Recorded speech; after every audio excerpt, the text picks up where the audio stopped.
सिंहासन बत्तीसी की दूसरी गुड़िया के द्वारा कहानी सुनाए जाने और कहानी सुनाने के बाद उसके गंधर्व लोक चले जाने के अगले दिन सिंहासन बत्तीसी की तीसरी गुड़िया ने राजा भोज से कहा कि हे राजा भोज, आप चाहे कितने भी महान हैं, लेकिन आप महानता में राजा विक्रमादित्य की बराबरी कभी नहीं कर सकते और इसीलिए आप इस सिंहासन बत्तीसी में भी बैठने के योग्य नहीं हो सकते।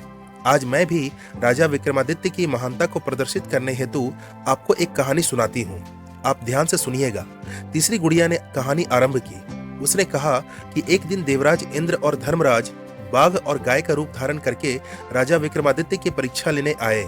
वे दोनों ही राजा विक्रमादित्य की राजधानी में आकर ऐसा नाटक करने लगे जैसे कि एक खूंखार बाघ ने एक निर्दोष बाघ के ऊपर हमला कर दिया है। जैसे ही राजा विक्रमादित्य को इसकी खबर मिली कि एक बाघ ने गाय पर हमला किया है, राजा बाघ का शिकार करने पहुंच गए।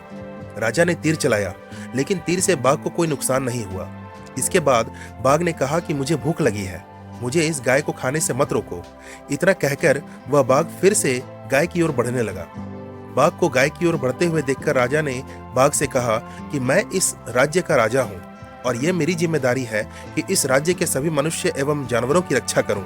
राजा ने आगे कहा कि मेरे राज्य में आकर कोई भूखा रह जाए, ये भी मेरे लिए शर्मिंदगी की बात होगी। इसलिए तुम इस निर्दोष गाय को छोड़कर मुझे खा लो और अपनी भूख मिटा लो।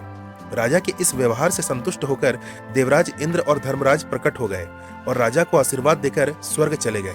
इतना कहकर तीसरी गुड़िया आगे बोली, महाराजा भोज, आपने देखा ना, पूज्य विक्रमादित्य कितने त्यागी और महान थे, इसलिए उनके सिंहासन पर आप बैठने योग्य नहीं है। यह कहकर वो गुड़िया भी वहां से गंधर्वलोक चली गई। तो दोस्तों, आशा है कि सिंहासन बत्तीसी की तीसरी गुड़िया की कहानी भी आपको पसंद आई होगी। अब चौथी गुड़िया की कहानी मैं बहुत जल्द आपके लिए लेकर आऊंगा। तब तक के लिए धन्यवाद। वीडियो अगर पसंद आई हो तो वीडियो को लाइक और चैनल को सब्सक्राइब करना बिल्कुल ना भूलें।